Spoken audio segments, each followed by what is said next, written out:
These footballers were almost forgotten, even though many of them had huge potential. For various reasons, they couldn't live up to it. This often happens in football, which is why it's more enjoyable to follow stories where players manage to bounce back and return to their former level. A clear example of this is a Liverpool player, whom even I labeled a disappointment of the season, but Ryan Gravenberch has proven that I and many others were wrong about him. When the Dutchman joined the Reds, he lost out to Wataru Endo in the competition, and under Jurgen Klopp, he was a rotation player. However, with the arrival of Arne Slot, everything changed for the midfielder. The Japanese player didn't fit into Slot's tactical setup, and for this reason they started searching for a new defensive midfielder. The deal with Zubimendi fell through, and Arne Slot had to place Gravenberch in the starting lineup. It seemed like a risky move, but the risk paid off. Now, Gravenberch feels more at ease in Liverpool's lineup, and this is thanks not only to Slot, but also to his assistant John Heitinga, who had worked with Gravenberch at Ajax. They managed to find a way to integrate him into the team's play, and now Ryan is having one of his best seasons. As Ryan says, Slot instills confidence in him, and their understanding of football is very similar. His love for building play and launching attacks from deep is something that suits the Dutch midfielder, and I hope he continues playing this way in the upcoming seasons. Liverpool fans have had to be patient, just like Newcastle fans with Harvey Barnes. In 2023, the promising winger was signed from Leicester City for £38 million. While not highly prolific, his work rate on the pitch was impressive, something Eddie Howe values in his players. He started the 2023-24 season well, but in Newcastle's dominant win over Sheffield United, he left the pitch in the 12th minute due to a foot fracture. This injury sidelined him for much of the season. In February 2024, Barnes returned and immediately made an impact, scoring against Luton Town and netting a brace against West Ham. However, his form dipped afterward, and he became more of a rotational player. Expectations for Barnes were higher, especially as the team itself struggled to meet its potential. Now, we are witnessing Barnes return to the level that justified his hefty price tag. His performance early in the season against Wolves was a testament to this, as was his contribution to the victory over Tottenham and his glimmer of hope in the disappointing match against Fulham. It's heartening to see a player regain his form after a serious injury, much like Arsenal's Jurrien Timber, who offers a similar example. Last season, he played only 2 matches for the Gunners, the first and the last of the season. The reason? A torn ACL. The player, signed from Ajax for £34 million,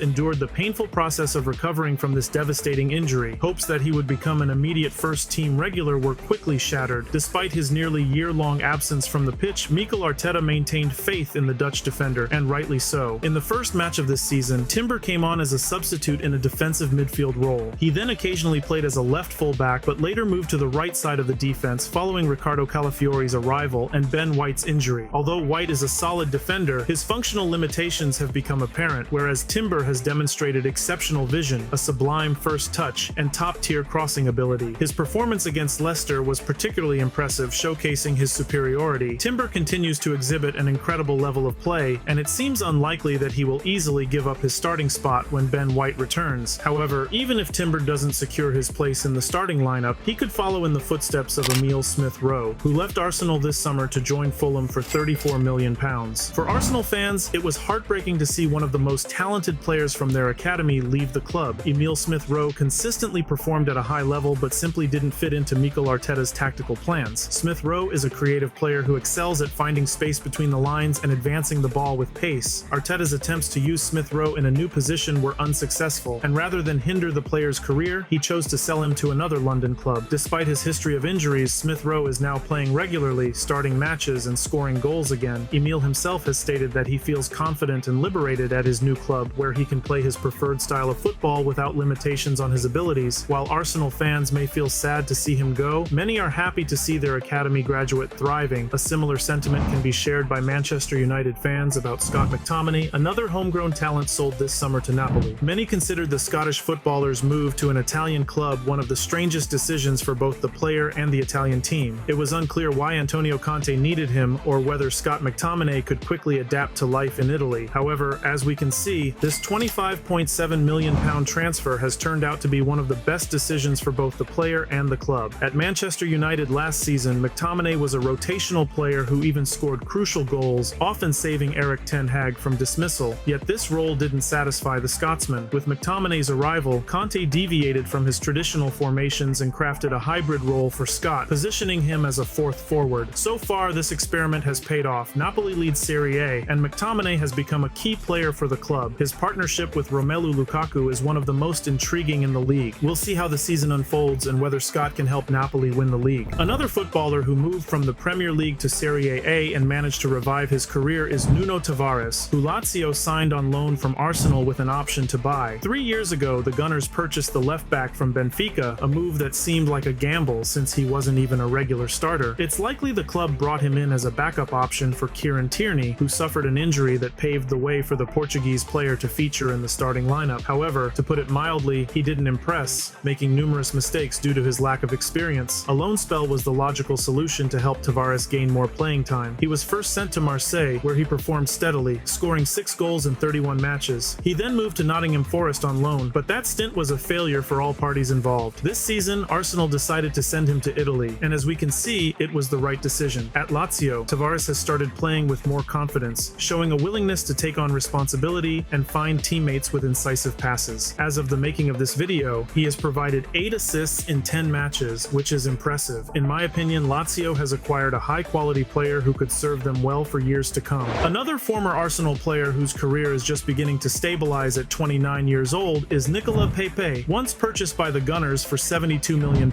he now finds himself at Villarreal after a stint at Trabzonspor. Unfortunately, Pepe has gone down in Arsenal's history as their worst transfer, a label that the player himself acknowledged, as the weight of such a high price tag hindered his ability to settle at the club. His spells at Nice and Trabzonspor also didn't reach the expected heights due to recurring injuries. However, toward the end of his time in Turkey, Pepe managed to regain optimal fitness and deliver a strong run of performances. At Villarreal, he is being utilized as a central forward and has been playing exceptionally well. In my opinion, Nicolas Pepe is a player best suited for clubs like Villarreal, where he can truly showcase his abilities without the immense psychological pressure that comes with larger clubs. The final player I'd like to highlight is Sergio Gómez, who joined Espanyol from Manchester City for €9 million. At just 24 years old, his football resume is impressive. He has played in the academies of Barcelona and Dortmund, delivered outstanding performances at Huesca, was recruited by Vincent Kompany for Anderlecht, and was eventually signed by Pep Guardiola for Manchester City. If you're wondering why Guardiola wanted him, the answer is straightforward. He needed a player with a style similar to Oleksandr Zinchenko's, which led to Gómez's signing. During his 2 years in England, Gómez was primarily a backup option, although Guardiola noted that he was one of the best performers in training. However, this wasn't enough for him to secure a regular place in the starting lineup, prompting his move back to Spain, where he now plays for Espanyol. His opportunity at the Catalan club was significantly enhanced by the sale of Mikel Merino to Arsenal, which allowed Gómez to establish himself in the starting 11. His impressive form has been so remarkable that it earned him a call-up to the Spanish national team. Which player, in your opinion, managed to revive their career this season? Share your thoughts in the comments. In the meantime, thanks for watching, and highly recommend you to check out 8 best signings of 2024-25 season and the celebrities who own football clubs, as you can see on your screen. My name is Ole, love this game, I'll see you next time.